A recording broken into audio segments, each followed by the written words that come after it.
Oke, selamat malam buat bro sis semua yang hadir di acara Kulwa, tulisannya sih kuliah WhatsApp, tapi sebetulnya kita melalui Zoom ya. Nah, hal yang ingin saya sharingkan adalah tentang culinary strategi. Jadi strategi bagaimana berkuliner.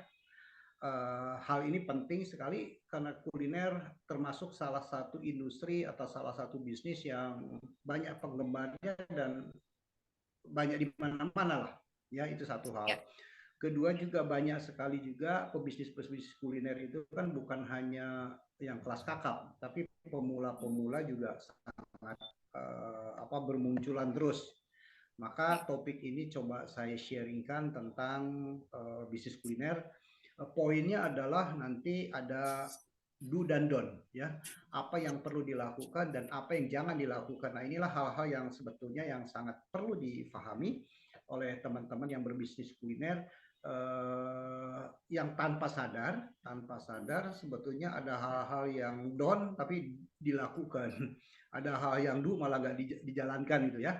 Nah, ya, tentunya ini berbagai faktor kenapa mereka sampai demikian. Bisa saja karena faktor keterbatasan atas informasi atau perolehan pengetahuan tentang bisnis kuliner.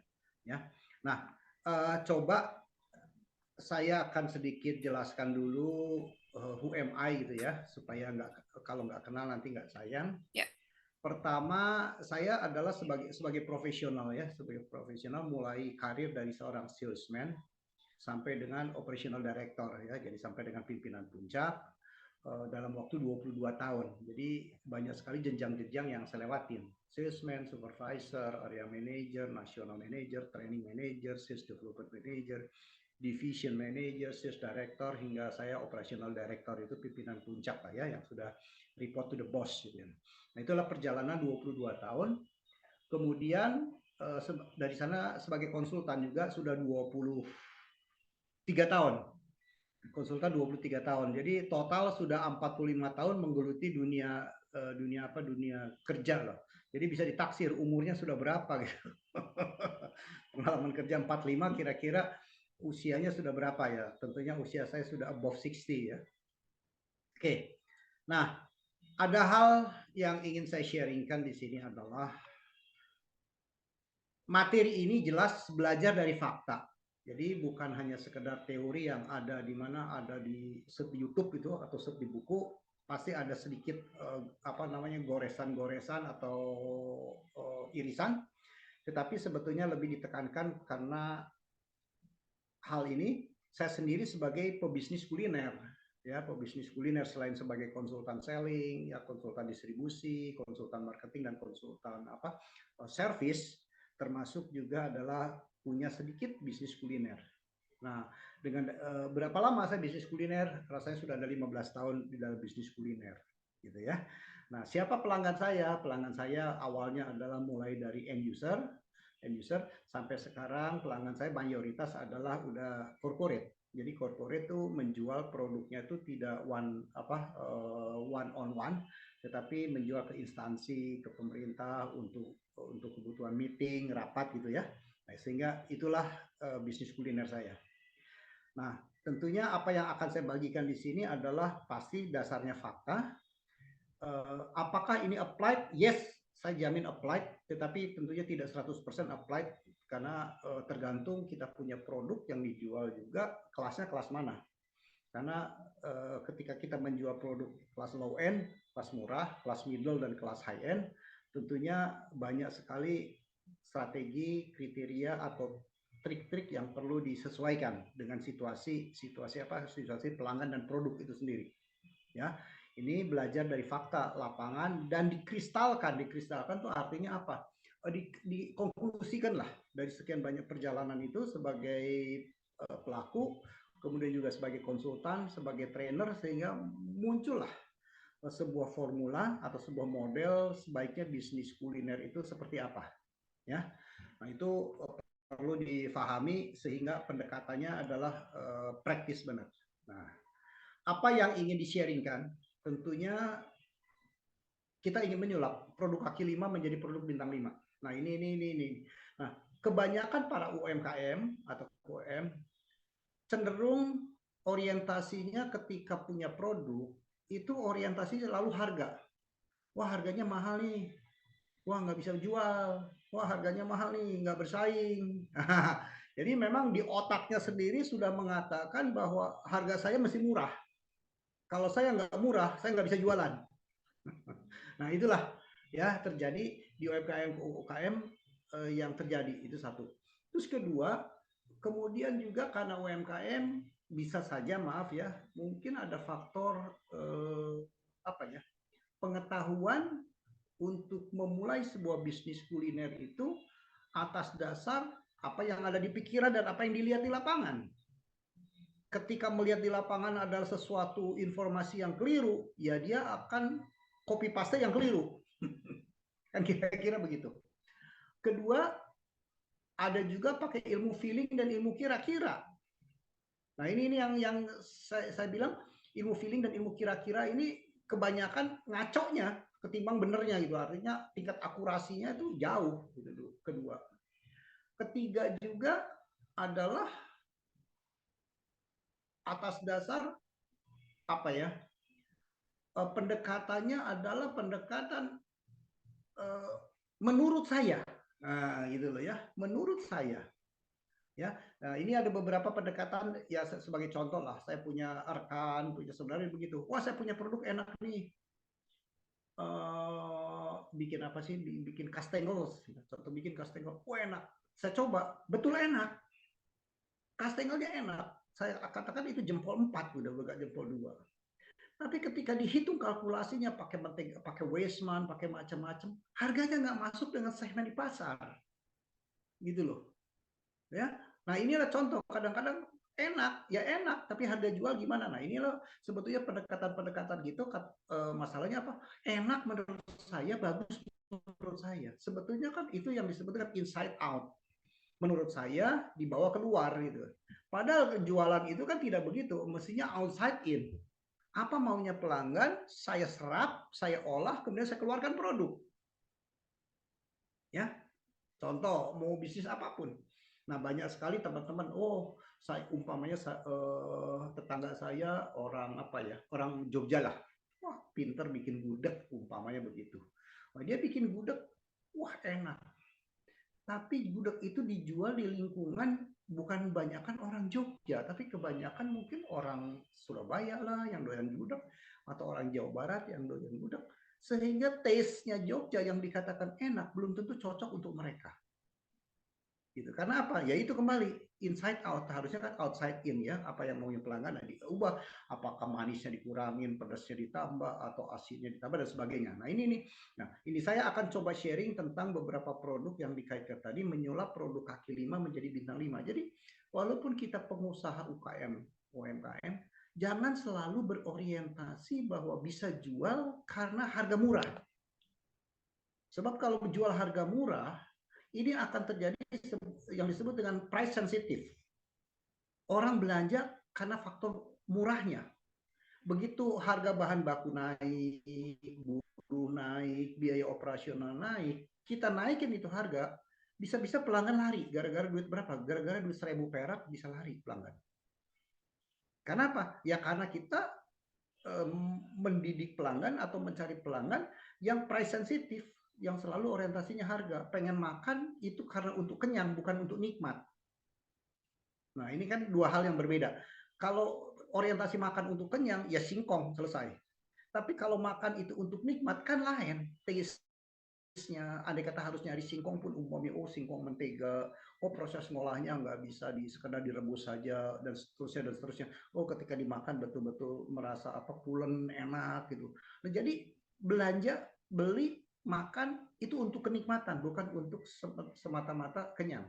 Ya, nah ini nih buat teman-teman yang ingin belajar tentang bagaimana bisnis kuliner. Sebelum saya lanjut, apakah ada di grup ini yang sudah ada bisnis kuliner? Boleh di chat, boleh ngechat saya gitu. Saya ingin tahu siapa, apakah ada yang bisnis kuliner di grup sini yang sudah hadir? Boleh chat siapa yang sudah bisnis kuliner? Coba ayo, saya tunggu. sampai hitungan 10 nih. 1, 2, di chat ya. Apakah ada yang bisnis kuliner dari yang hadir? Oke, saya Pak Hairul Anwar ya. Boleh tahu Pak Hairul, Mas Hairul, bisnisnya apa, kulinernya lebih spesifik? Mas Iya, Hairul, ya, ya oke. Langsung aja, nggak apa-apa, kita dialog. Kulinernya apa Mas Hairul? lalapan, Lalap. lalapan, kayak penyetan gitu tahu. Lalapan. Oh, penyetan, Ya, penyetan, dipakai ya. lalap, tahu penyet, tempe penyet, bakso penyet, kemudian apa namanya, empal penyet kayak gitu. Ayam, tahu, tempe. Ayam, ayam Ya, penyet gitu ya. Oke, kayak Bu Kris atau seperti yang gitulah. Oke, oke, baik. Nah, ya, coba.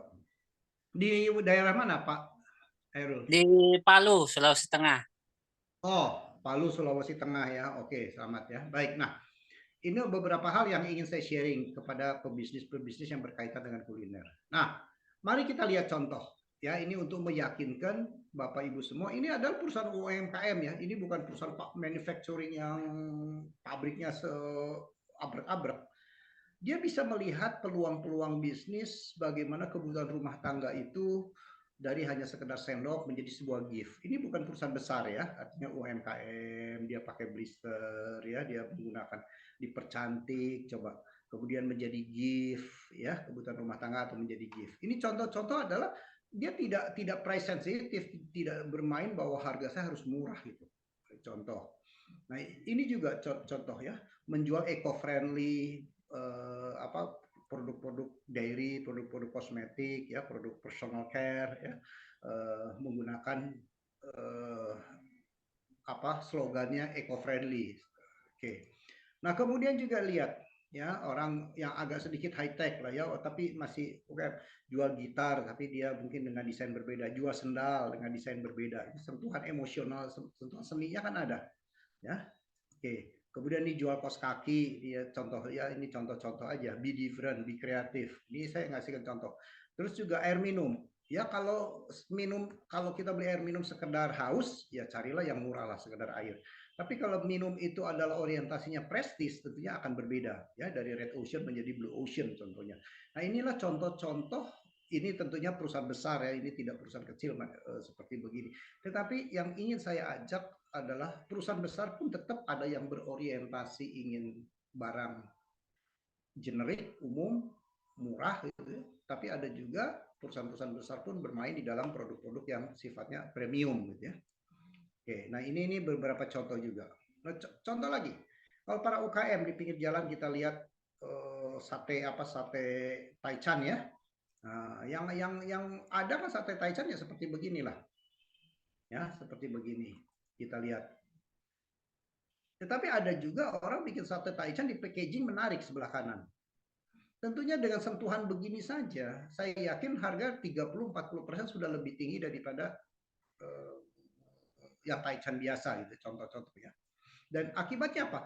Pelanggannya akan semakin selektif. Pelanggan yang betul-betul bukan hanya sekedar beli sate itu enak, tetapi bisa untuk gift. Sate itu juga ada sebuah memori gitu ya.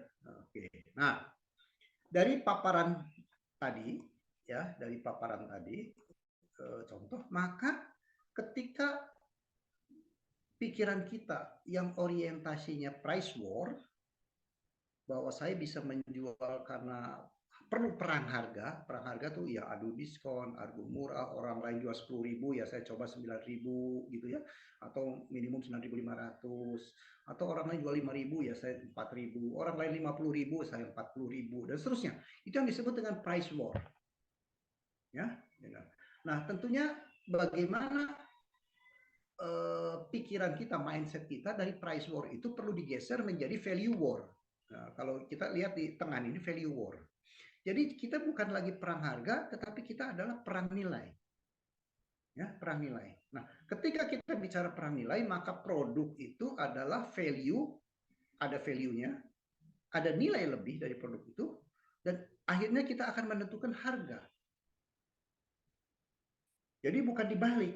Kita tentukan harga dulu, baru lari ke produknya. Produknya dikecilin lah, servisnya nggak optimal gitu ya. Nah, tapi produk adalah value, dan setiap value itu adalah akan menciptakan harga. Nah, value itu dari mana? Value itu harus diciptakan, terjadi gitu, antara fakta dan persepsi. Dipersepsikan bagus, faktanya memang mesti bagus. Dipersepsikan servisnya ramah, ya faktanya memang mesti ramah gitu. Nggak bisa dipersepsikan ramah kemudian faktanya nggak bagus. Dipersepsikan enak, begitu dimakan nggak enak. Dipersepsikan gambarnya bagus, begitu disajikan tidak sesuai gambar. Jadi antara fakta dan persepsi itu tidak matching, ya.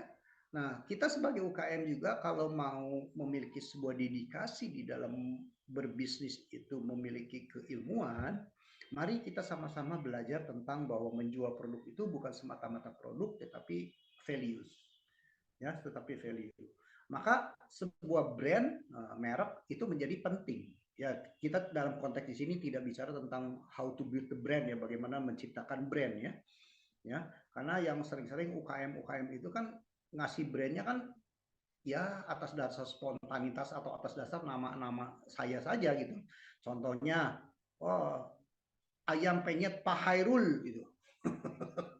Ayam penyet Bu Umi, ayam penyet Pak Kumis, karena yang jualan berkumis ya. Ayam penyet Ibu Ros gitu ya. Ya karena apa? Ya dia tidak memikirkan kan brand. Dia hanya sekedar bahwa ini masakan resep saya, atau ada apa lagi, lumpia yang resepnya dapat dari nenek. Wah, gitu ya. Nanti ditulis saja lumpia dari nenek apa gitu, lumpia dari nenek atau dari oma apa gitu loh ya. Nah, inilah sebetulnya branding yang kalau dulu kita masih boleh percaya asal nama. Saat ini branding itu mesti memiliki sebuah value, memiliki meaning, memiliki nilai. Brand itu bukan sekedar nama, ya. Baik. Nah, value itu perlu difahami ya, nilai-nilai daripada sebuah produk itu adalah fakta dan persepsi itu menjadi mendekati. Jadi bahaya sekali dipersepsikan bagus, faktanya nggak bagus. Jadi orang hanya coba sekali, kemudian nggak mencoba lagi. Ya, nah banyak sekali perusahaan-perusahaan orang industri UKM ketika buka, wah heboh 3 bulan pertama rame, bulan keempat, bulan kelima sepi. Karena apa? Karena antara persepsi dia mencoba tidak sesuai dengan ekspektasinya, tidak sesuai dengan faktanya. Maka bulan keempat, kelima mulai sepi gulung tikar. Ya. Nah, pertanyaan selanjutnya adalah bagaimana menciptakan persepsi itu? Jadi fakta adalah sebuah keharusan. Bagaimana menciptakan persepsi? Nah, menciptakan persepsi itu memang dibutuhkan ya advertising sekelas UKM lah. Saya nggak bilang advertising itu harus kelas menggunakan media yang mahal-mahal, tapi ya tetap ada advertising itu periklanan, minimum brosur, flyer dengan digital gitu ya, flyer dengan WA minimum ada, dan kemudian dengan gambar yang baik, tampilan yang menarik, ya tuh, kemudian narasi yang menarik dan seterusnya ya, gitu. Promo, ada kegiatan promotion. Nah, ini promotion lebih banyak ke sellingnya gitu ya. Advertising lebih banyak ke apa brand buildingnya, menciptakan mereknya. Promo lebih ke selling. Kemudian juga ada sales force yang jualannya. Ya, yang jualannya. Kalau saya sebagai pengusaha UKM kemudian buka sendiri dan saya jualan sendiri, ya saya sebagai sales force dan saya harus tahu bagaimana menjadi seorang pelayan, seorang karyawan, atau seorang pramusaji, ya, atau seorang apalagi ya, chef itu sekalian main, yang harus bisa menciptakan bahwa tingkat profesionalisme sebagai orang sales yang menjual itu ya ada kiat-kiatnya, ada trik-triknya, ya, nggak bisa jutek, contohnya penampilannya, mungkin groomingnya dan sebagainya lah ya. Nah, itu dari sales force. Kemudian yang lain ada dari channelnya. Kita dibidik kemana? Nah, sering sekali saya diminta bantu ngomong-ngomong sama teman-teman begitu, Amin, saya pengen bisnis kuliner. Terus saya tanya, lu punya kebisa apa? Wah, nggak ada saya nggak bisa masak, tapi nggak bisa masak pengen bisnis kuliner gitu loh. Ya akhirnya apa? Kalau nggak pengen bisnis kuliner karena daerah dia trafficnya bagus, nggak bisa masuk, ya udah Anda mesti outsource. Artinya ambil bahan ke tempat lain, ya sumber lain yang bisa kompetitif, kemudian Anda jual di situ. Ya, jadi Anda hanya sebagai retailer perantara aja. Tetapi hati-hati, ketika supply-nya tidak lancar, ya Anda akan habis tuh. Kenapa? Karena supply-nya nggak bagus. Tapi kalau kita bisnis adalah memiliki produk-produk jagoan, produk andalan, ini akan tingkat sustainable-nya lebih terjamin. Ya, mungkin bisa beberapa produk kita outsource gitu ya, tapi produk utamanya perlu kita pegang. Ya. Nah, channelnya mana? Nggak bisa semua channel. Kita mau arahnya direct atau indirect, kemudian mau high end, middle end atau low end, ya channelnya. Kemudian channelnya mau makan di tempat, dibawa pulang atau berikut Gojek, ya berikut Grab, ya silahkan. Tetapi kita harus clear, nggak bisa bahwa channelnya itu nggak jelas, mesti jelas. Dan kemudian lain-lain faktor. Faktor termasuk faktor keuangan, faktor pengelolaan atau investasi, kemampuan negosiasi, ya karena bisnis kuliner begitu harga belinya bahan mahal, maka efeknya adalah ke barang jadi menjadi lebih mahal. Nah, akibatnya barang jadi lebih mahal, ya tentunya kurang kompetitif. Nah inilah hal-hal yang perlu difahami, bagaimana menciptakan persepsi itu bisa baik, ya tentunya butuh yang disebut dengan promotion, advertising dan promo, dan kemudian juga butuh yang disebut dengan channel dan sales force. Ya, ini lebih ke arah operasional, yang di sini lebih ke arah promotion. Ya, nah ini teman-teman semua supaya paham bahwa ketika kita ingin menjual produk dan menentukan harga, maka ada beberapa hal yang perlu kita sadari di sini. Sehingga apa? Kita tidak terjebak di dalam harga. Kita memiliki sebuah uniksitas, ya, kita memiliki unicity. Sehingga orang membeli kita tuh bukan karena faktor harga murah, tetapi membeli kita karena ada value yang menempel di produk yang kita jual. Oke, mungkin sebelum saya lanjut, ada pertanyaan-pertanyaan, silakan ya. Saya berikan kesempatan untuk tanya-tanya kalau ada. Karena pertanyaan itu identik dengan kebutuhan sebetulnya. Kebutuhan si penanya tentunya. Apakah ada yang ingin bertanya? Boleh buka videonya atau melalui chat juga. Buka video sebetulnya lebih menarik ya. Apakah ada yang ingin bertanya? Nggak ada ya? Kalau nggak ada saya lanjut nih. Pak Robi Pang, ada yang ingin bertanya Pak Robi? Belum coach, masih ikut Belum nyimak. ya? Oke. Baik, kalau gitu saya lanjut ya, izin saya lanjut kalau gitu ya. Baik. Nah,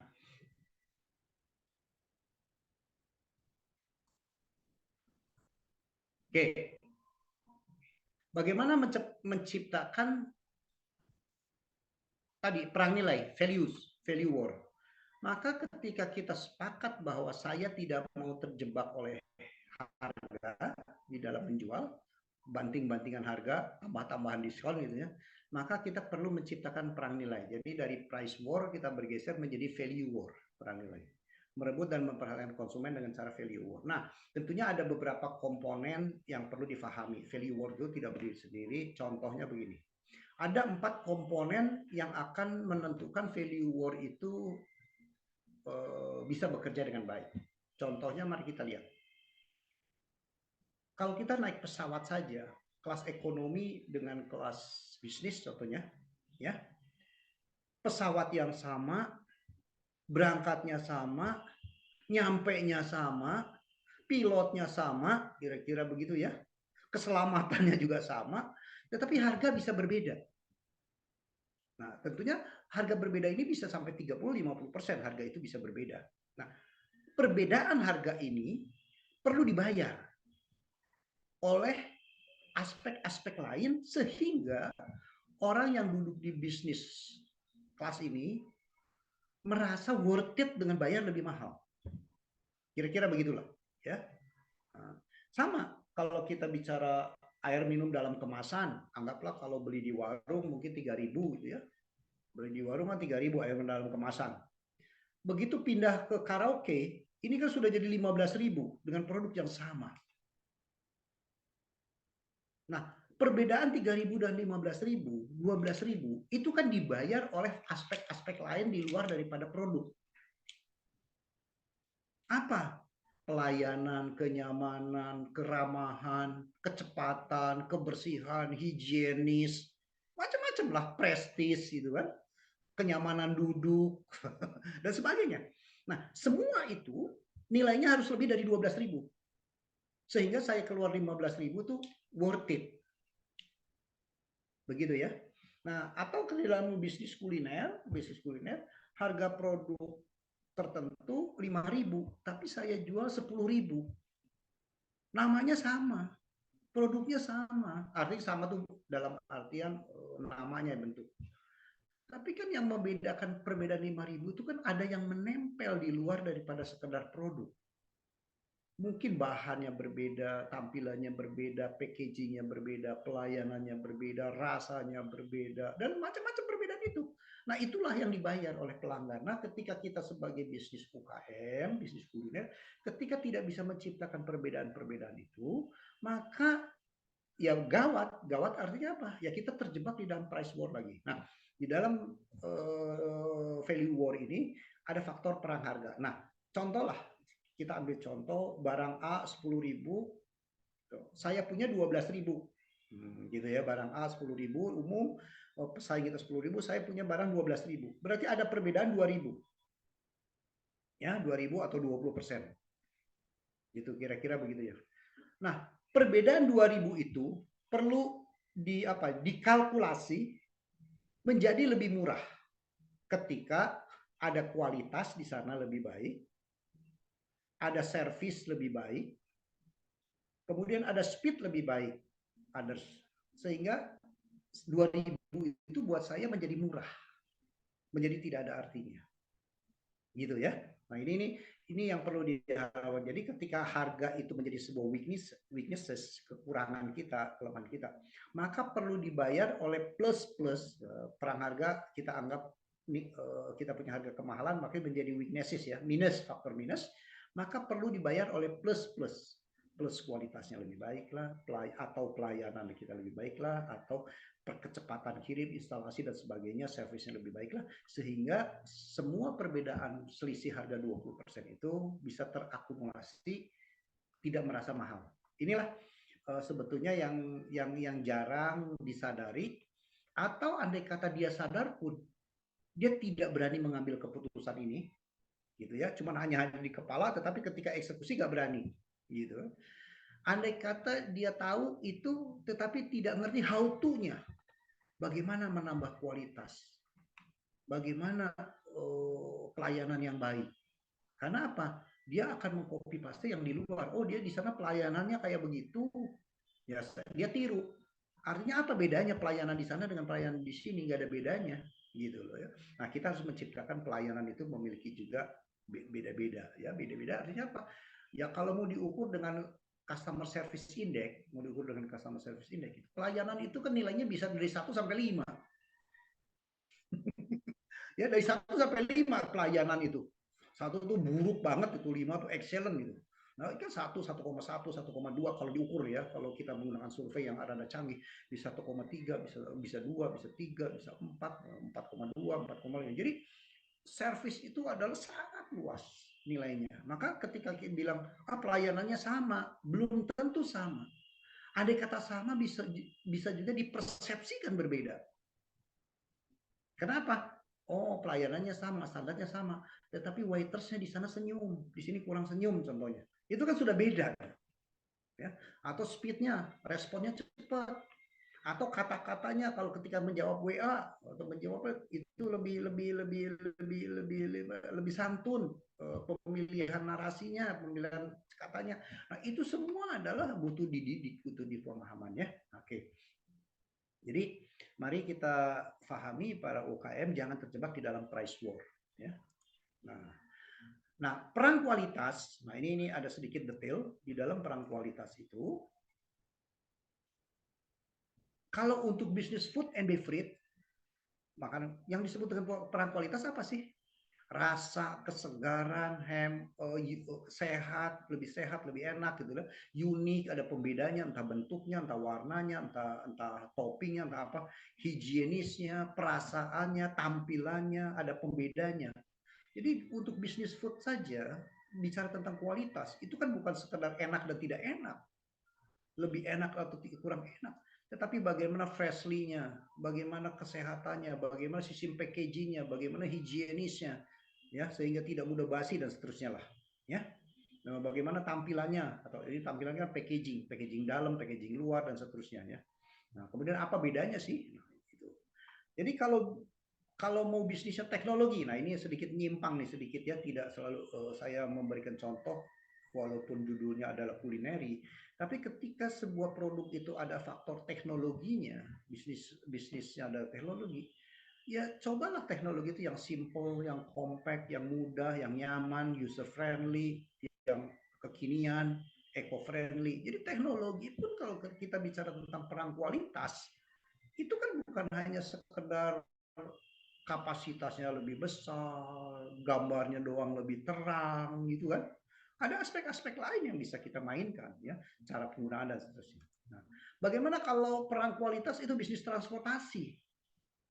Kalau ada yang di bisnis transportasi ya, transportasi atau delivery atau logistik itu kan, bagaimana on time-nya, ya kecepatannya, bagaimana kerahasiaannya, bagaimana keamanannya, bagaimana kebersihannya, bagaimana kemudahan untuk mengakses ketika ada masalah, bagaimana ketepatan jadwalnya, ya jangan sampai mundur lagi, delay lagi kalau penerbangan gitu ya, terus kemudian banyak celaka dan seterusnya. Ya tentunya ini bisnis transportasi yang disebut dengan perang kualitas kan kita bisa lihat juga apa yang bisa kita bagi. Kalau bisnis kosmetik bagaimana nih yang disebut dengan perang kualitas? Banyak pilihan, aman buat kulit, aman buat perawatan, ada demo, ya. Jadi jual barang kosmetik setempo tuh kan nggak bisa ngomong doang. Mungkin ini Pak siapa nih, Pak Robi ya. Pak Robi bisa jelaskan, Pak Robi, anggaplah Pak Robi ini kosmetik sedang jual parfum gitu ya. Parfum punya wangi rose itu. Wah, parfum saya bagus nih wangi rose. Bisa jelaskan nggak Pak Robi? Wangi rose itu seperti apa? Kalau Pak Robi jelaskan ke kita ke sini, wah saya punya parfum nih, wah wangi rose loh. Tolong jelaskan bagaimana wangi rose. Kan sulit ya, bisa. Ya. Wangi rose mungkin kayak bunga mawar seperti itu. Iya, tapi bunga mawar saya tuh lebih bagus daripada bunga mawar yang ada di luar gitu, parfumnya gitu. Gimana menjelaskan bahwa saya tuh wangi mawarnya lebih bagus itu? Kan tidak bisa terimajinasi. Artinya Ya. apa? Saya harus buka sampel, buka thread, dicoba suruh cium. Oh iya, ini mawarnya lembut. Oh, mawarnya alami, nggak campur apa gitu. Oh, alkoholnya nggak terlalu banyak. Contohnya kayak gitu loh. Jadi butuh demonstrasi, nggak cukup. Termasuk makanan juga. Oh, makanan saya lebih enak. How can itu? Saya mengatakan makanan saya lebih enak. Makanan saya lebih gurih. Dari mana saya bisa merasakan gurih gitu? Bercerita susah gurih itu seperti apa. Gitu ya. Nah, kemudian ada faktor after sales service-nya gimana dan seterusnya ya. Jadi banyak sekali bisnis-bisnis UKM sendiri sebetulnya kan yang sering terjadi adalah mereka tidak berani untuk melakukan terobosan-terobosan karena semua dianggapnya biaya bukan investasi. Beli mesin dianggapnya biaya bukan investasi. Training karyawan dianggapnya biaya bukan investasi. Maka tidak berani kirim karyawannya, gaji karyawan carinya yang pas-pasan gajinya. Ya tentunya ada peribahasa ya, if you give peanut you will get monkey gitu loh. Kalau Anda bayar, Anda kasih kacang yang dapat monyet bukan orang gitu loh. Maka bayarnya adalah murah-murahan. Akibatnya apa? Karena kita terjebak dengan price war. Maka ketika kita bayar karyawan murah, pasti yang datang kan karyawan yang tidak berkualitas, yang mau dibayar murah. Kalau karyawan punya kompetensi, punya pengalaman, punya apa ya, punya kualitas, mereka nggak mau dibayar murah kok karyawan.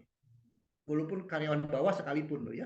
Mereka kan ingin ada sebuah standarisasi. Nah, kenapa? Oh, saya sudah punya pengalaman, saya punya lebih hebat. Wah, saya nggak mau dibayar seperti itu gitu. Nah, contoh ya. Nah, inilah teman-teman di UKM juga perlu sadar bahwa if you give peanut, you will get monkey. Jadi ketika Anda bayar kasih kacang, yang dapat monyet bukan orang gitu. Kira-kira begitu. Ya. Nah, mari kita sekarang lihat 4 strategi mengubah produk menjadi premium. Jadi produk kaki 5 menjadi produk bintang 5 lah, kira-kira begitu ya. Nah, yang disebut dengan kita bicara lihat FACE, F A C E. F pertama fokus. Jadi 4 strategi mengubah produk menjadi premium adalah pertama kita perlu fokus. Fokus artinya apa? Punya segmen pelanggan yang clear, nggak bisa segmen pelanggan dari A sampai Z, dari paling kaya sampai paling miskin, dari paling jauh sampai paling dekat, yang paling royal sampai yang paling irit gitu. Itu pelanggan saya semua, udah nggak bisa lah. Ya, gaji paling gede sampai gaji paling kecil. Kita masih punya segmen pelanggan jelas. Kita mau high end, middle end, atau low end pelanggan kita. Kita mau orang perkotaan, orang tengah kota, atau orang pinggir kota. Itu mesti jelas. Segmen pelanggan kita adalah mau ibu rumah tangga atau keluarga gitu. Itu mesti jelas segmen pelanggan. Kemudian juga punya produk yang spesialis khusus. Ada produk yang kita punya varian-varian lain macam-macam nggak apa-apa.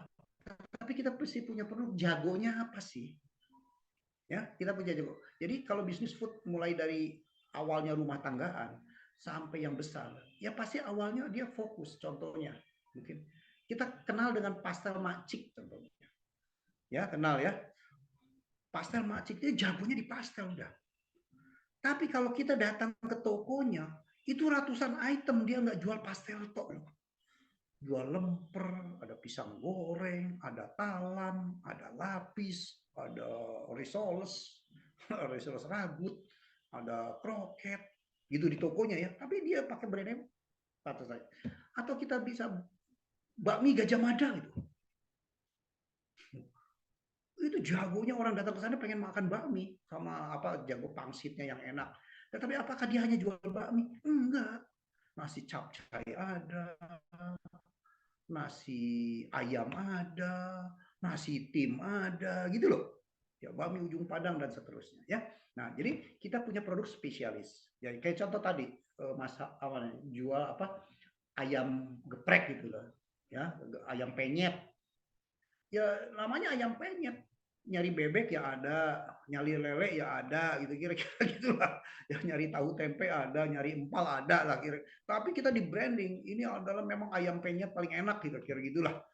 Nah, jadi kita ada produk spesialis, ada produk jagonya. Nah, sering sekali mungkin Pak Robi ini kelihatan yang tampil di sini, ketika ke resto, ke rumah makan, ke resto, sering bingung kan, Mbak, Mas, makanan di sini yang enak apa? Favorit? Oh, semua enak. Wah, pengen nyebelin banget itu. Ya, semua enak. Nah, artinya apa? Dia tuh tidak fokus pada produk jagonya. Oke ya. Kemudian ada company spending. Ya, company spending itu maksudnya apa? Artinya perusahaan mesti punya spending, investasi. Ya, mesti mau berinvestasi. Investasi untuk hal apa? Investasi macam-macam. Investasi pengembangan orang, investasi pengembangan ini ada yang bocor ya?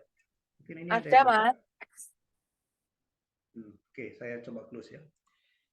Oke, jadi company spending perusahaan UMN perlu punya sebuah anggaran bagaimana di dalam development produk ya. Development produk itu bisa saja variannya produk, bisa juga mungkin lambat laun perlu pakai mesin teknologi yang berbeda. Kalau dulu ngaduk itu mungkin masih pakai tangan, pakai sarung tangan, ya sekarang nanti dengan berjalan waktu mesti berani beli mixer yang 10 juta lah atau berapa juta. Nah, dan dihitung 10 juta itu jangan dianggap sebagai expenses, tapi dibagi itu 5 tahun, setahun cuma 2 juta, setahun 2 juta berarti kan sebulan cuma 150.000. Oh, murah banget, 156.000 bulan. Sebulan 160.000, sehari kan cuma berapa? Cuma 3.000 atau 5.000 gitu kan.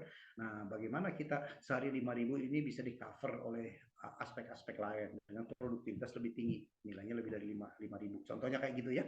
Nah, inilah 50.000. Nah, itu yang artinya fokus.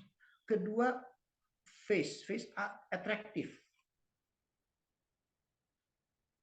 Perlu kita selalu develop new product.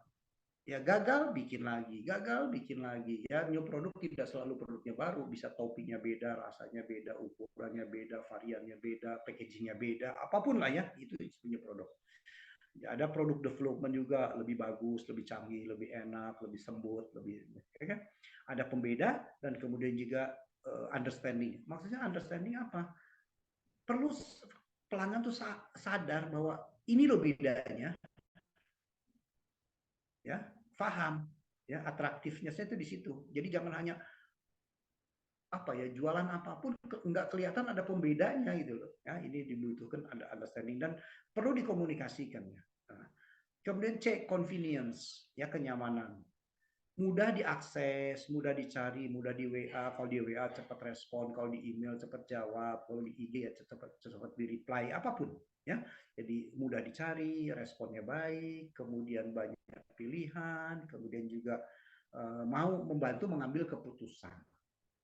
Ya, terkadang pelanggan itu juga tidak tahu mana yang terbaik atau apa yang harus saya ambil. Dalam kebingungan itulah jangan dibikin bingung lagi. Ya, jangan dibingung lagi oleh admin.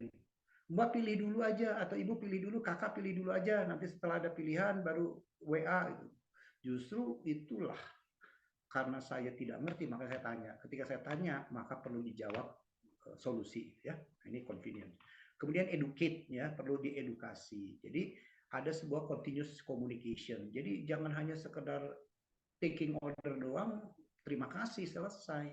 Ada continuous communication, apakah itu pada saat terjadi transaksi penjualan maupun sebelum dan sesudah penjualan ya. Nah, hal lain lagi yang seperti tadi dikatakan bisnis kuliner, no sample is hoax. Jadi yang disebut dengan makanan saya enak, kalau tidak nyoba, orang yang belum tahu, itu hoax. Ya, segelintir orang yang mau nyoba. Ya, tapi ketika kita sudah berani kasih coba dan kita yakini perlu kita adalah memiliki sebuah pembeda dan enak, maka tidak ragu kita ngasih sampel dan kemudian sampel itu tidak ada artinya ketika kita kalkulasi ketika mereka order. Ya, ketika mereka order. Itu selesai kok. Langsung saat itu juga. Sampel itu adalah sudah tidak memiliki sebuah nilai yang mahal. Nah, ini hal yang perlu kita pahami ya, 4 strategi mengubah produk menjadi premium itu adalah kita perlu fokus, attractive, convenience, and educate. Oke, mungkin sampai sini dulu saya coba sudahi. Kalau ada yang ingin bertanya, ya silakan. Bali Sri Organik, ini Jarod Bambang, ini dari mana ya? Oke, Nurul Ulfa, malam. Pak Ahmad Muzawir, yuk. Bahar Sadikah, selamat malam yuk. Mardiansyah, oke. Ada yang ingin ditanya? Ekarita ya, Ekarita. Bidik Kurniawan. Ini ada satu nih dari tadi connecting to audio terus ya, tidak tampil. Kalau tidak ada, saya lanjut ya ke screen. Kalau gitu. Sudah ya, di layar sudah ada lagi ya? Oke ya, baik. Saya akan coba lanjut dengan slide selanjutnya.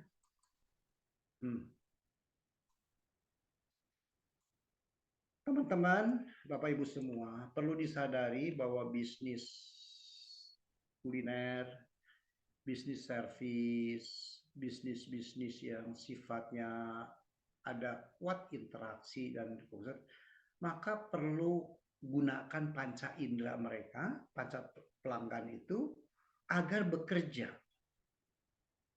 Ya, 5 fungsi otak. Jadi ketika tadi 4 phase itu ya, fokus, attractiveness, continuous dan educate, yang mengedukasi, maka plus 5 fungsi otak. Artinya apa? Ada bunyi, ada penglihatan, ada aroma, ada rasa, ada sentuhan. Ya, bunyi itu apa? Ketika bilang makanan saya enak, berasa tuh kriuk-kriuknya tuh enak ya bunyinya. Renyahnya tuh kelihatan, itu bunyi maksudnya. Ya. Ya, itu. Terus ada penglihatan, mata, artinya apa? Mata indera kita digoyang, dipengaruhi oleh tampilan yang menarik, tampilan yang cantik, tampilan yang indah, warna yang bagus, packaging yang menarik, gitu ya, bentuknya yang menarik, gitu. Itu penglihatan. Aroma ketika dicium, oh iya wangi, oh iya sedap, oh ini wangi, oh wangi daun sujinya, pandannya yang asli, bukan esen contohnya. Oh, kan sering sekali kita makan kerupuk tapi kerupuk udang tapi sebenarnya bukan udang, itu kerupuk esen gitu ya. Nah, sering sekali ya. Nah, ini contohnya ya, itu aroma. Rasa ketika icip-icip, ya itu dirasakan. Atau kalau kosmetik, rasa tuh ketika digunakan di kulit, bagaimana rasanya, sentuhannya, halusnya dan seterusnya ya. Nah, inilah 5 panca indera ini ketika kita berbisnis dalam bisnis banyak ya, bukan kuliner aja ya, sebetulnya bisnis salon contoh bisa juga dilakukan dengan menggunakan panca indera. Bunyi artinya ada musik yang lembut ketika masuk ya, jangan musiknya dangdut, musiknya yang nggak jelas itu. Nah, musik kan musik yang nyaman ketika di salon. Ada penglihatan, oh bersih, rapi, oh ada kaca, sehingga ketika saya lihat, oh rambut saya bagus nggak, muka saya seperti apa, bersih, dan itu penglihatan kan. Aroma, oh ada apa, ada aromaterapinya, atau ruangannya wangi menggunakan apapun aromaterapi. Rasanya juga sama, artinya apa? Oh ketika menggunakan shampoo, oh wanginya tuh seperti begini tuh, wanginya shampoo tuh, wangi rose contohnya ya, atau wangi ginseng gitu. Nah itu rasa dan bisa dilihat, tentunya dirasakan. Oh dingin, oh hair tonicnya enak, nggak bikin gatel dan sebagainya. Itu rasa, dan kemudian sentuhan ketika perawatan itu betul-betul enak, nyaman ya, dan seterusnya. Di bisnis salon pun sebetulnya indra memainkan kelima indra ini. Yang sering terjadi adalah, waduh salon itu disediakan sound system, alat musik, TV, bukan acara untuk pengunjung yang disajikan, tetapi di selera kapsternya.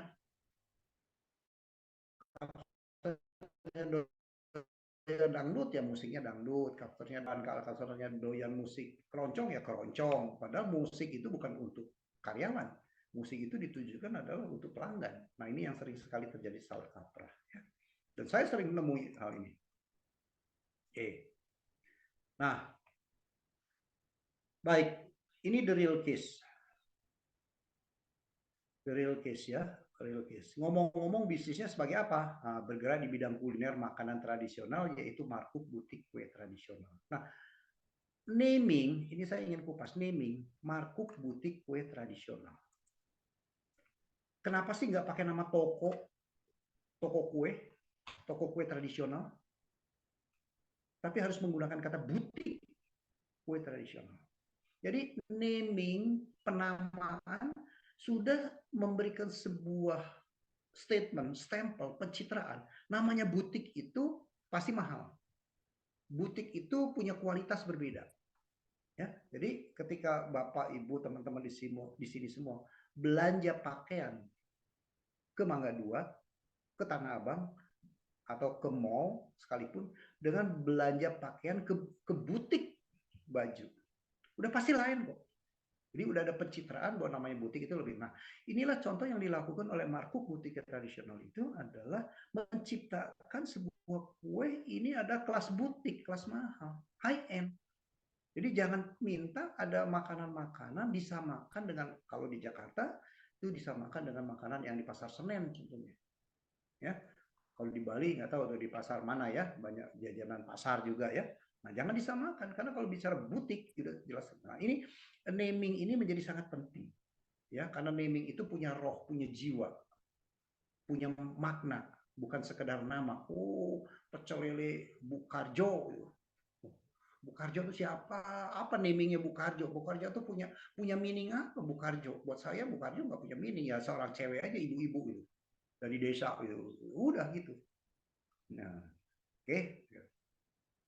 Kemudian dalam berjalannya waktu, ya ada sebuah perubahan logo. Oh, sekarang yang belanja di Markuk itu bukan hanya sudah ibu-ibu yang dulu 15 tahun yang lalu masih sebagai karyawan, lambat laun berjalannya waktu sudah pensiun ke generasi muda.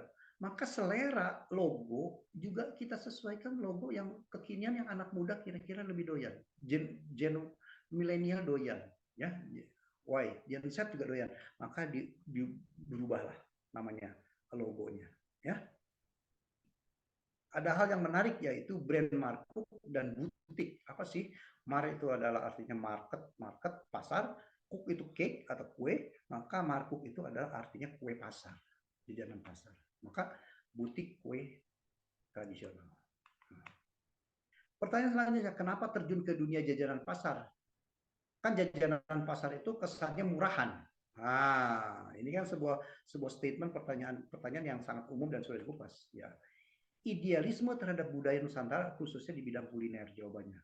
Ya, dan jangan sampai kuliner Indonesia disebut sebagai kuliner murahan.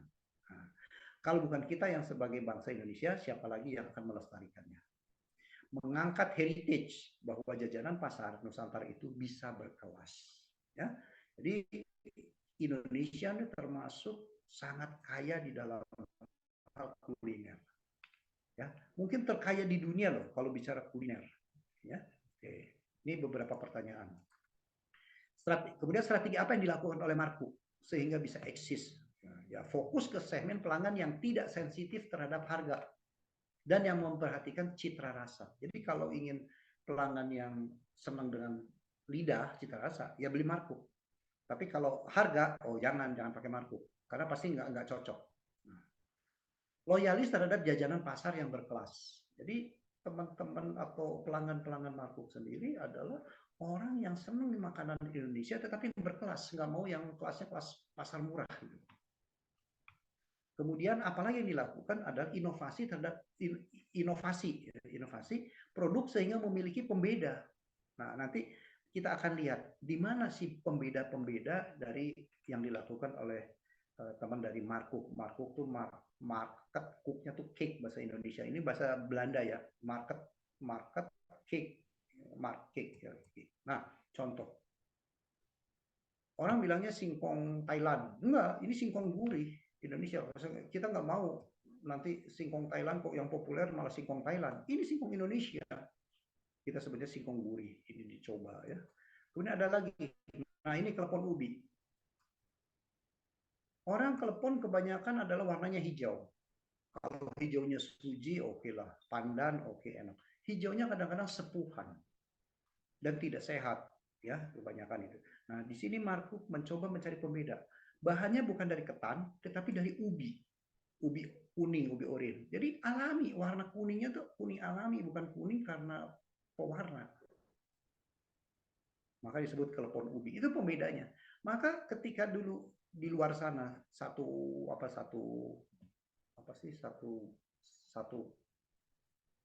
bungkus lah ya, isinya 3 biji, 4 biji. Berapa harganya? 3.000. Ya, kurang lebih lah sekitar 3.000-an di Jakarta tentunya, ini di Bali tentunya akan tergantung ya. 3.000. Di sini 9.000. Di 3 kali lipat, dan memang bikinnya lebih repot, lebih sehat, kemudian dan seterusnya lah ya, dan seterusnya. Nah, ini contoh-contoh bahwa kita berani berinovasi Marco itu sehingga akan menjadi sebuah dan menjawab pertanyaan bahwa tidak, bisnis itu selalu harus, UKM itu harus bermain dengan harga murah. Ini lagi yang tadi klepon ya, klepon ubi. Ini kita bikin lagi inovasi yang disebut dengan klepon pelangi mandi. Ya, klepon pelangi. Apa yang membedakan lagi dengan klepon? Kalau tadi dibalut dengan apa tadi itu? Kelapa parut. Ya. Ini mandi, berarti artinya menggunakan santan yang kental dan manis, fla lah, menggunakan fla. Warna-warna. Nah, warna-warna ini adalah alami, bukan warna menggunakan pewarna. Jadi ubi oren, ubi putih, kemudian ada ubi ungu ya. Ubi ungu juga ada ya. Sehingga warna-warna cantik tetapi tetap alami. Nah, itu yang membedakan. Orang lain jual 3.000, 4.000, ini 10.000. 3 biji gitu loh. Yang di luar itu namanya klepon mandi itu, kalau nggak ada klepon mandi ya, sebetulnya adanya bugis ya. Isinya adalah gula merah. Ini isinya gula merah dan kacang yang seperti apa sih? Gula merah dan kacang itu seperti mochi itu ya, isinya seperti mochi ya. Nah, itu yang membedakan harga. Jadi ada diferensiasi, ada higienisnya, ada sehatnya, ada tampilan cantik, warna-warni. Ya, umumnya orang membeli kan satu warna gitu. Ini combro juga biasa. Kemudian ini ada risol smoked beef, ya tentunya bermain di kota. Kemudian ada martabak fantasi. Ya, martabak fantasi ini kategorinya martabak asin, bukan martabak manis ya, martabak telur. ya, tapi pakai mozzarella, ya, contoh. Nah, ini bubur candil. Bubur candil juga kita menggunakan bubur candil pelangi, ya, warna pelangi, warna.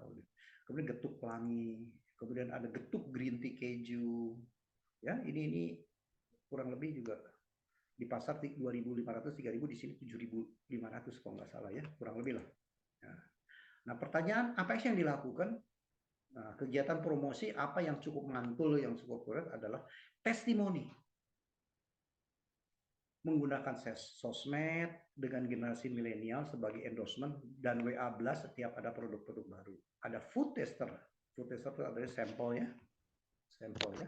Jadi kita berani buat orang-orang tertentu segmen yang tepat, segmen middle up, ketika ketemu dengan beberapa orang pejabat, ya udah, kita tinggal minta aja, Bu, kita akan kirim tester supaya Ibu bisa menikmati bagaimana enaknya kue kami gitu kira-kira lah, ya. Nah, kita kirim udah satu dus. Mungkin satu dus tuh bisa 200-300 ribu kali, ya. Satu dus itu dikirim itu dengan berbagai macam-macam itu. 2 biji ini, 2 biji ini, 2 biji ini, bisa sekurang-kurangnya 100 ribu sih harus lah, ya. 200 sampai 200 ribu. Kita kirim, kemudian besok saya order lagi 500 ribu, order lagi 400 ribu, ya udah balik gitu, sampel-sampel begitu, ya. Jadi kita tidak takut dengan sampel tentunya, ya. Tapi tentunya kita akan pilih-pilih pelanggan apa yang akan kita kasih. Nah, pertanyaan lagi. Bagaimana agar tetap inovatif dan menjaga kualitas dan cita rasa yang menjadi fokus dalam keunggulan bisnisnya? Ya, jadi kalau kita bicara phases tadi adalah fokus, kemudian attractiveness, C-nya itu apa? Tadi convenient, dan E-nya adalah mengedukasi. Jadi untuk menjawab itu semua kita lakukan. Menghayal, cari imajinasi, beride, mengikuti tradisional cake competition. Jadi ada perlombaan bikin kue tradisional, kita ikut berkompetisi. Kemudian lakukan benchmark dan eksperimen, ya. Lihat, kemudian kita uji coba, tes, oh bagus, dan seterusnya. QC yang super ketat. Nah, inilah bisnis-bisnis UMKM yang kadang-kadang QC-nya nggak ketat. QC apa? Mulai dari naruh barang, naruh stok, ya, itu udah banyak masalah. Kemudian air buat cuci tangan dengan air buat bersih-bersih, penggunaan buat kebutuhan jualan kadang-kadang menjadi satu. Ketiga, belum lagi perlengkapannya, ya, panci-pancinya bisa nggak higienis, nyucinya, proses pengeringannya, dan macam-macam, ya. Kemudian proses pendinginannya juga bisa bermasalah, proses packagingnya. Jadi ini semua adalah proses di dalam bisnis UMKM untuk bisnis kuliner itu, mulai dari beli bahan baku, penyimpanan, pengolahan, produksi, gitu ya, sampai packaging, delivery, itu adalah yang perlu diperhatikan. Ya, QC super ketat dan seterusnya. Ya, ini contoh-contoh yang dilakukan, ikut kompetisi segala. Nah, ini bukan contoh. Nah, hal mungkin saya coba sudahi dulu, ya. Siapa tahu teman-teman ada yang ingin bertanya, ya saya akan coba stop dulu. Pak Robi, ada bisnis apa Pak Robi, kalau boleh tahu? Pak Robi, ada bisnis kuliner? Belum ada yang kuliner. Oke. Yuk, Bapak Ibu semua, teman-teman, kalau ada yang ingin bertanya, saya berikan kesempatan untuk dialog, ya, untuk tanya. Karena pertanyaan ini sebetulnya adalah memberikan sebuah inspirasi dan jawaban bagi penanyanya, karena itu kebutuhan dia. Kalau dari saya kan konsep secara umum, ya. Yuk, kalau nggak ada saya lanjut. Ya, kalau nggak ada saya lanjut lagi. Apakah terlalu cepat atau ruwet gitu, ya, sehingga nggak ada pertanyaan itu? Nah, Pak, tentunya, maaf tadi saya terputus. Bisa diulang lagi slide yang sebelumnya, sebelum yang tadi saya di laptop, tapi tahu-tahu laptop saya mati. Sebelumnya, sebelum ini, ya ini, yang ini. Oke, sebentar saya screenshot dulu, ya Pak. Oke.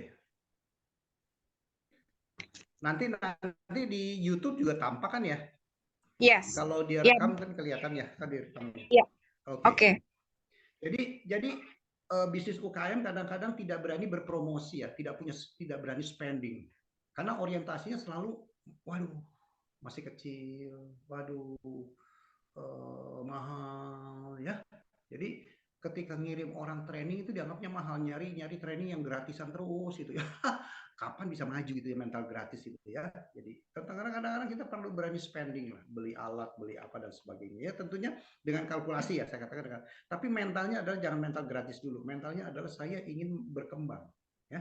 Oke. Jadi walaupun UKM ini ada promosi, apakah ini kelasnya kelas besar? Tidak kok. Ini UKM artinya kelas-kelas ya, kelas rumahan lah, industrinya masih di rumah artinya, tapi berani melakukan testimoni, apalagi sosmed sekarang ya teman-teman, kalau anak muda ya tentunya sosmed kan sudah hal yang biasa ya endorsement. Kemudian ada food taster, berani memberikan food tapi dengan segmen pelanggan, sebab kalau tanpa target yang jelas habis nanti sampelnya gitu ya. Tapi kita perlu berani okay?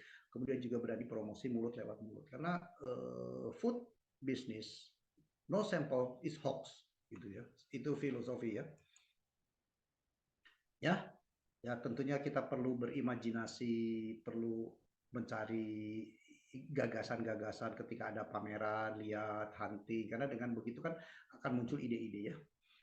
Kalau ada competition, ada perlombaan atau ada pameran ya kita perlu hadir untuk melihat ya. Oke. Nah,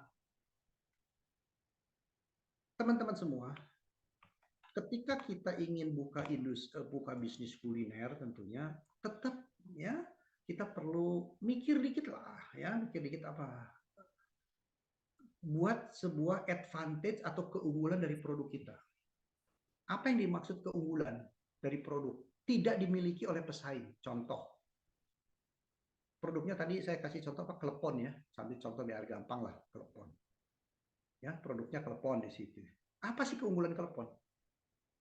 Lebih sehat dibanding pesaing. Kenapa? Karena pesaing menggunakan bahan dasar ketan, ini bahan dasarnya ubi.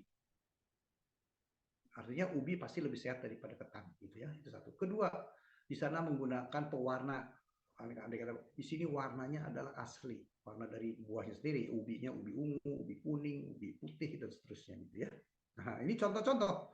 Jadi kita mesti tahu mau bikin apapun, mau bikin tadi pecel, mau ayam geprek, apa yang membedakan ayam geprek sini dengan ayam geprek yang di seberang sana, ayam geprek yang di ujung sana? Apa bedanya ayam geprek saya gitu loh? Apakah di sana jualnya ayam jantan semua, ayam negeri, kalau sini saya ayam kampung, contohnya kayak gitu. Walaupun kecil tapi lebih mahal gitu ayam kampung. Contoh, jadi mesti dicari advantage, keunggulannya dibanding pesaing. Apakah sambalnya nabok atau sambalnya seperti apa, atau lalapnya apapun ya. Kalau umumnya lalapnya kan cuma kasih timun doang sama kemangi, wah di sini lalapnya 4 macam loh, timun, kemangi, ada kol, sama ada selada umpamanya gitu loh. Itu jadi artinya ada selalu pembeda-pembeda ya. Oke. Terus pelayanan servisnya seperti apa, nyaman nggak duduknya, gimana keramahan karyawan yang melayani ya, walaupun kelasnya kelas UKM gitu ya, tetap kan namanya pelayanan bisa dibikin sebuah standarisasi yang enak, yang ramah, mencari dan seterusnya ya. Oh, nyari price listnya gimana, nah harganya gimana dan seterusnya ya. Terus kalau delivery itu artinya kalau delivery kalau barang kita dikirim. Tapi kalau barang kita nggak dikirim, kalau kita punya rumah makan atau warung atau resto gitu ya, deliverynya artinya apa? Delivery kecepatan, mulai dari order sampai barang tuh nyampe di depan meja kita, itu berapa menit? Itu sebetulnya bisa dibikin sebuah standarisasi dan tidak salah gitu ya. Jangan sampai cepat tapi salah kirim. Nah, itu pengertian delivery, itu artinya kalau barang-barang kita dikirim berapa lama. Tapi kalau di resto, di warung, di rumah makan ya mulai dari pesen berapa lama, duduk sampai pesen, kemudian setelah pesen sampai barang datang itu berapa lama. Jadi kalau Bapak Ibu semua lihat di beberapa resto ya, di Popeye di mana gitu kan, selalu Bu ditunggu 7 menit ya Bu. Dia sudah tahu standarnya. Karena 6 menit akan selesai. Jadi dia akan ngomong 7 menit. Tujuannya apa? Supaya ekspektasi kita 7 menit. Ketika 6 menit datang itu lebih cepat. Wih, bagus ya. On time ya. Padahal ya kecepatan 1 menit. Tapi kalau bilang 7 menit baru datang 10 menit. Kecewa. gitu ya. Nah, ini contoh-contoh ada yang bisa kita lakukan. Jadi semua ini sebetulnya sangat sederhana di UKM juga sama ya, mulai responnya WA. Oke. Jadi kesimpulannya apa yang bisa kita pelajari dari diskusi kita malam ini adalah pertama ini, do. Ya. Be genuine. Artinya yuk kita punya produk betul-betul orisinil, khas saya. Jangan copy paste, jangan me too. Yang ikut-ikutan. Ya, itu yang disebut dengan ada khasnya lah. Kemudian apa yang perlu kita lakukan? Continuous learning. Kita belajar terus, belajar servisnya, belajar menunya, belajar resepnya, gimana supaya lebih cepat, supaya lebih enak, supaya lebih nikmat, dan sebagainya. Jadi belajar terus supaya lebih terang, supaya pelanggan lebih nyaman. Itu belajar terus. Diusahakan juga kita mencari vendor utama, vendor nomor 1. Karena kalau sudah pakai tangan kedua, tangan ketiga, tangan keempat, tangan kelima, itu harga kan akan naik terus. Setiap jenjang itu kan ada selisih harga. Nah, kita diusahakan mencari vendor yang pertama. Tentunya dengan kemampuan-kemampuan tertentu ya, vendor yang paling murah gitu. Kenapa? Sebab begitu kita beli bahan bakunya kemahalan, maka efeknya adalah barang jadinya menjadi mahal. Dan yang keempat, yang perlu dilakukan adalah do-nya ini kita sebagai UKM, sebagai pengusaha kuliner, mesti punya multi kompetensi. Jadi jangan hanya bilang, oh ini saya dapat resep dari nenek, resep dari ibu. Resep itu baru ilmu produksi. Ya, punya resep yang enak itu baru ilmu produksi. Masih ada lagi ilmu-ilmu lain yang kita pelajari. Contohnya apa? Ilmu keuangan, tata kelola keuangan yang benar di dalam bisnis. Jangan sampai kebutuhan pribadi dengan kebutuhan bisnis digabung. Nah, contohnya itu kita harus tahu bisa mengkalkulasi harga bahan pokok, kemudian biaya produksi, kemudian biaya lain-lain, kemudian juga termasuk biaya untuk promosi perlu berapa, harga jual berapa, sehingga kita tahu margin berapa. Ya, operational cost-nya berapa, kira-kira itu bahasa kerennya ya. Maka kita perlu belajar juga tentang ilmu pembukuan, ilmu keuangan. Kemudian kita belajar lagi ilmu tentang, kalau perusahaan kan ilmu SDM, sumber daya manusia. Ini artinya apa? Bagaimana mengelola karyawan supaya jujur, pinter, betah gitu kan. Keluar masuk karyawan juga penting, ini biaya mahal gitu ya. Jadi kemudian ilmu apa lagi? Ilmu selling, ilmu marketing, menjual. Ya, bagaimana agar produk kita dikenal, bagaimana meyakinkan orang datang, meyakinkan pembeli bertanya. Itu kan ilmu selling, ilmu marketing. Ya, jadi jangan hanya wah saya cuma punya resep dari nenek, resep dari ibu doang. Itu baru satu ilmu produksi. Ya, kalau di dalam bisnis besar gitu ya. Jadi ilmu lain lagi. Kemudian lagi ada ilmu negosiasi, bagaimana kita bisa bernegosiasi mendapatkan harga terbaik, servis yang terbaik ya. Itu multi kompetensi ya. Kemudian kita perlu down to earth. Artinya apa? Turbo, kontrol lapangan. Jangan jadi berdiri di menara istana terus di atas. Sekali-kali situasi di bawah tuh kita tahu, situasi ke pasar kita tahu, situasi liku-liku di jalan gimana tahu, ya down to earth artinya kita turun ke bawah. Apalagi fokus. Jadi ketika bisnis kita ini be fokus. Setelah bisnis ini menjadi sebuah autopilot, bisa berjalan sendiri, bolehlah baru kita ekspansi ke bisnis yang lain. Ya, jadi fokus. Jagonya apa? Produk apa yang menjadi unggulan? Kemudian konsisten. Apa yang disebut dengan konsisten? Sering sekali ya teman-teman UKM itu di dalam membuat produk itu yang nggak konsisten. Contohnya apa?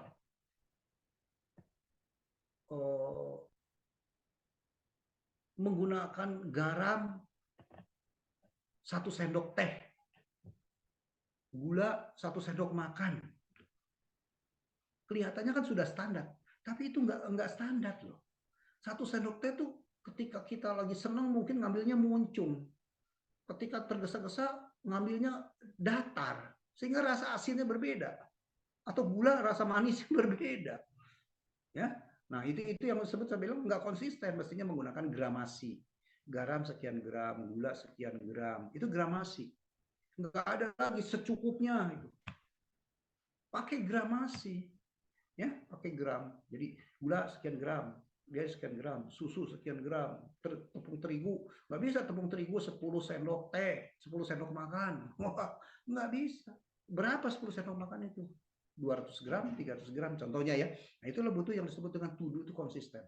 Kemudian inovatif tentunya, ini inovatif tuh baik terhadap produk pengembangan maupun inovatif di dalam produksi sehingga bisa terjadi cepat. Ya, kalau inovasi itu di dalam produktivitas, ini luar biasa, nurunin biaya sangat tinggi ya. Oke, kemudian no sample is false. Do, ya. Jadi kita perlu berani memiliki sebuah sampel.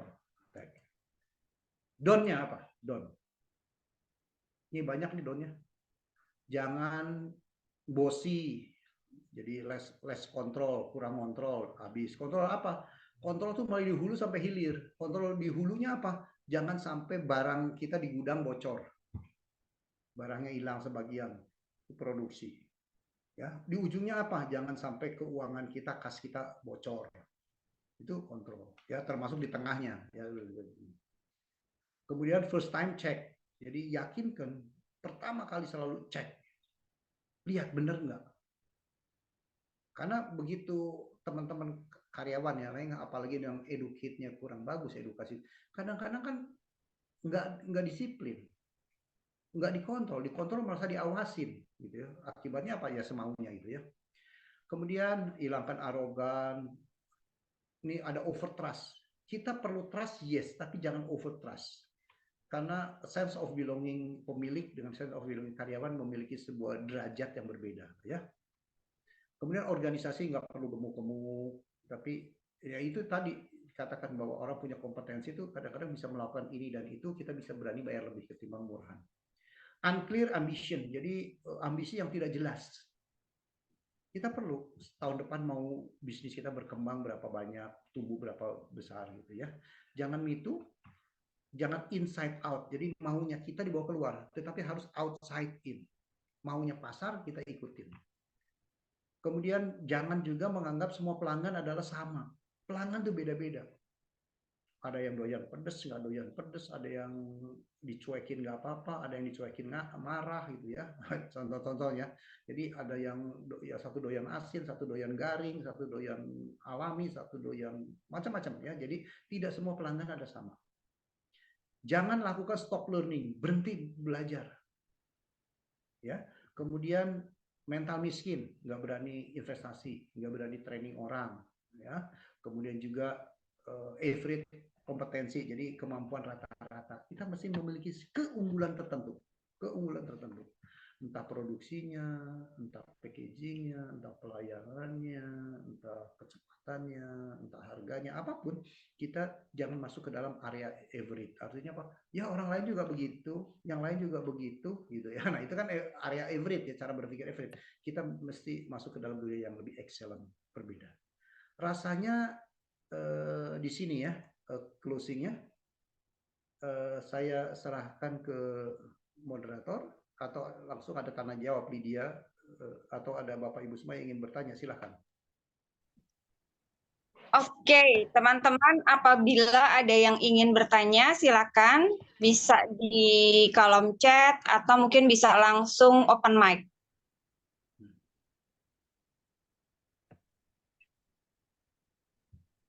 Yuk, silakan. Mungkin bisa di-share satu kali lagi yang terakhir, Pak, untuk semuanya. Saya belum screenshot tadi, kayaknya ada yang satu masih kurang.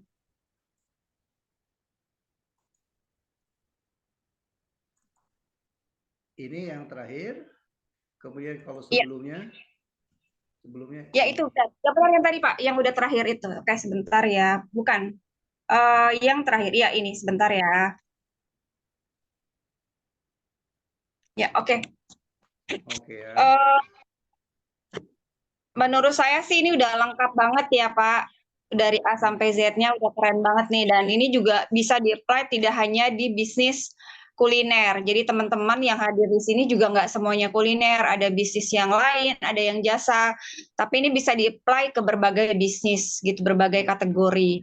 Dan semoga ilmu yang disampaikan sangat berguna untuk teman-teman yang hadir. Awalnya tadi sampai jam 8:10 kita cuma berdua ya Pak ya. Jadi berpikir udah Pak kita private aja nih. Aku aja berdua deh gitu.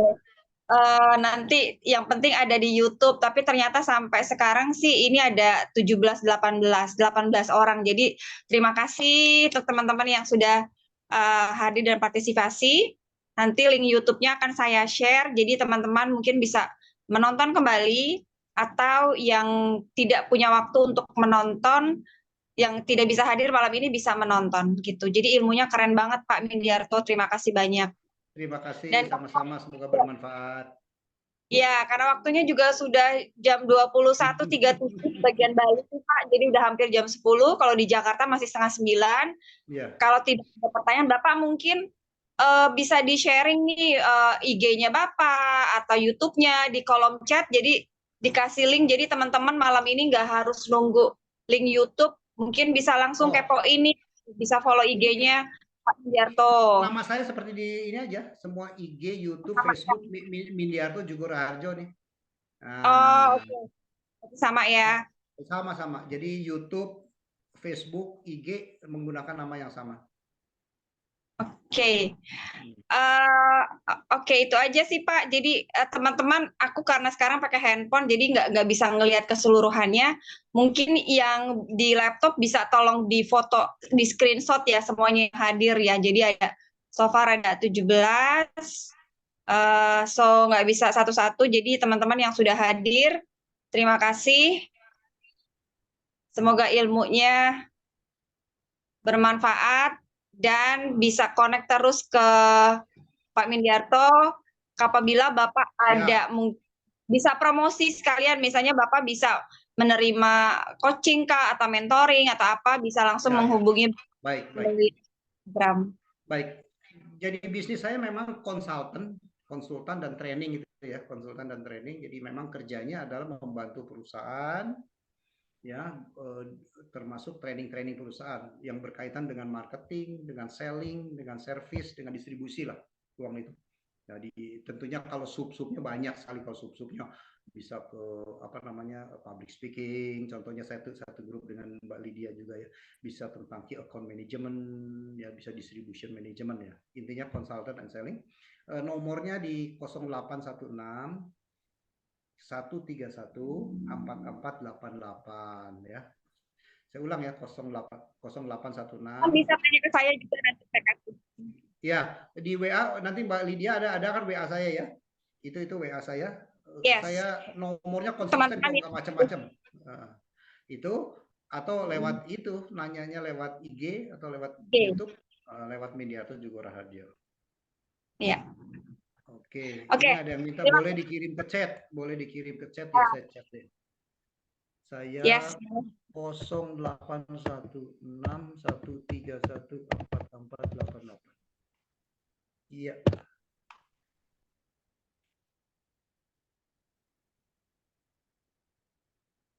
Oke. Oh, ini hanya ke itu doang ya, tapi saya all ya. All yang every meeting ya. Saya ulang ya. 081613144488. Iya. Oke. Kalau nggak hubungi Mbak Lydia ada. Saya nomornya nggak macam-macam, konsisten dengan itu. Oke. Karena tidak ada pertanyaan, dan semoga juga kalaupun ada pertanyaan bisa langsung secara japri, bisa langsung konsultasi. Semoga malam ini ilmu yang di-sharingkan menjadi berkah dan teman-teman bisnisnya jadi semakin meningkat dan to the next level. Jadi tagline-nya dari komunitas tangan di atas adalah to the next level. Pak Mindiarto, selamat malam. Terima kasih. Sampai ketemu lagi ya Pak di kesempatan selanjutnya. Terima kasih. Semoga bermanfaat ya. Oke, saya close ya. Oke, makasih Pak.